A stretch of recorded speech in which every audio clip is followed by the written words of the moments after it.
Hello বন্ধুরা, তোমরা সবাই কেমন আছো? আশা করি তোমরা খুব ভালো আছো। আমিও খুব ভালো আছি। এটা আমার একটা নিউ চ্যানেল, শ্রেয়া রয় লাইফস্টাইল। এখানে আমার লাইফে যা যা ঘটবে সে সমস্ত রকম ভিডিও আমি এখানে তুলে ধরবো। আজকে আমি সমস্ত রান্নাই শেষ হয়ে গেছে। তারপরে আমি আজকে মটনটা রান্না করেছি। মটনটা রান্না করে ডাইনিং টেবিলে রেখে এসে আমি সমস্ত রকমের এঁঠো, গ্যাস, বাসন, যা যা এঁঠো বাসনপত্র ছিল সব মেজে ধুয়ে পরিষ্কার পরিচ্ছন্ন করে রেখে ভালো করে হাত টা ধুয়ে জায়গাটা পরিষ্কার করে আমি স্নানে চলে গেলাম।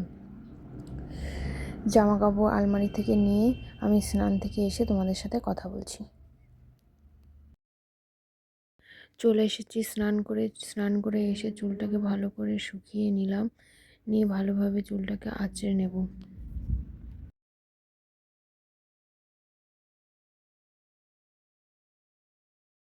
চুলটাকে ভালোভাবে আঁচড়ে নেওয়ার পরে এখন আমি ভালোভাবে ময়শ্চারাইজার ক্রিম অ্যাপ্লাই করলাম, সিরাম অ্যাপ্লাই করলাম। এই শীতে স্কিন যা রাফ এবং ডাল হয়ে যায়, তাতে ময়শ্চারাইজার ইউজ করা একান্তভাবে প্রয়োজন।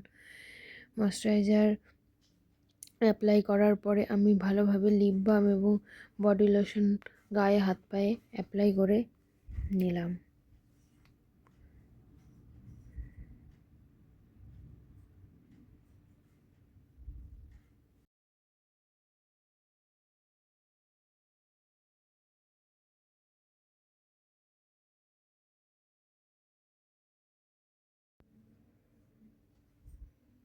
সত্যি কথা বলতে কি, মেয়েদের মুখে একটু সিঁদুর এবং টিপ পরলে মেয়েদের মুখটা পুরোই পাল্টে যায়। তুমি আমাকেই দেখো যে আমার মুখটা কতটা পাল্টে গেল। আগে 2 দিন আগে আমরা ঘুরতে গেছিলাম, সেই জামা কাপড়গুলো সব কেচে রোদে দিয়েছিলাম। সেই জামা কাপড়গুলোকে সব নিয়ে এসে এখন সব ভালোভাবে ভাঁজ করে নেব। ভাঁজ করে নিয়ে সব সুন্দরভাবে আলমারিতে তুলে দেব।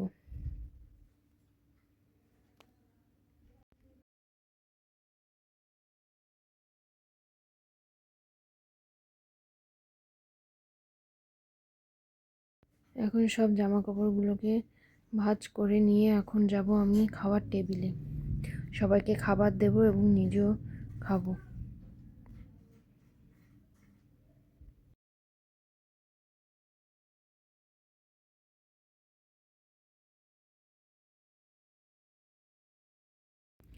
চলো আজকে কি কি রান্না হয়েছে আমি সারাদিন তোমাদের বলতেও পারিনি আর দেখাতেও পারিনি। চলো এখন আমি তোমাদের কি কি রান্না করেছি দেখা। আজকে মুগের ডাল করেছি টমেটো দিয়ে, সামান্য মশলা দিয়ে একটু ঝাল ঝাল করে মুগের ডাল করেছি।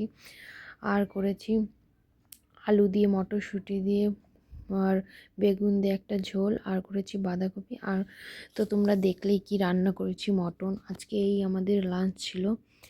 তা সবাইকে এখন বেড়ে দেব, দিয়ে আমি নিজেও এখন বসবো লাঞ্চ করতে। এই যে বসে পড়েছি লাঞ্চ করতে। খেয়ে নিয়ে আস্তে আস্তে খেতে বসে বসে সবার সাথে গল্প করছিলাম আর খাচ্ছিলাম। সবাইকে ক্যামেরার সামনে আনিনি, সবাই একটু ক্যামেরা শাই বলে আমি নিজেকেই দেখাচ্ছিলাম।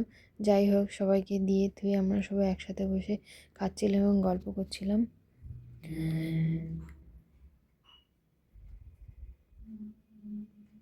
খেয়ে দিয়ে উঠে আবার তোমার সাথে একসাথে কথা বলছি।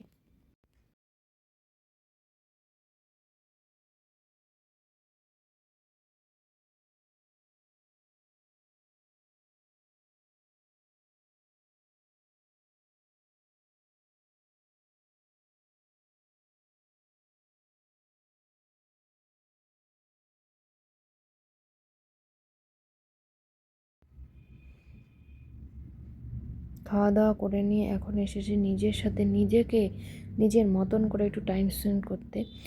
একটু রিল্যাক্সে বসে নিজের সাথে নিজের সময় কাটাবো। এই এই সময়টা প্রত্যেকটা মানুষের নিজের সাথে নিজের সময় কাটানো দরকার। আমি নিজের সাথে নিজের সময় কাটাই এবং আমি তোমাদেরও বলবো তোমরাও নিজের সাথে নিজেরা সময় কাটাও। কিছুটা সারাদিন এত ব্যস্ততা থাকার পরেও কিছুটা সময় নিজেদের জন্য বের করো এবং নিজেদেরকে জানো, বোঝো। এটা এটা নিজেদের মানসিকভাবেও প্রচণ্ডভাবে হেল্প করে, নিজেদের মানসিকতাকেও স্ট্রং বানায়। এটা এটা তোমরা করতে পারো। ঠিক আছে বন্ধুরা, আজকে আমার এখানেই আমি বিদায় নিচ্ছি, পরে আবার কথা হবে।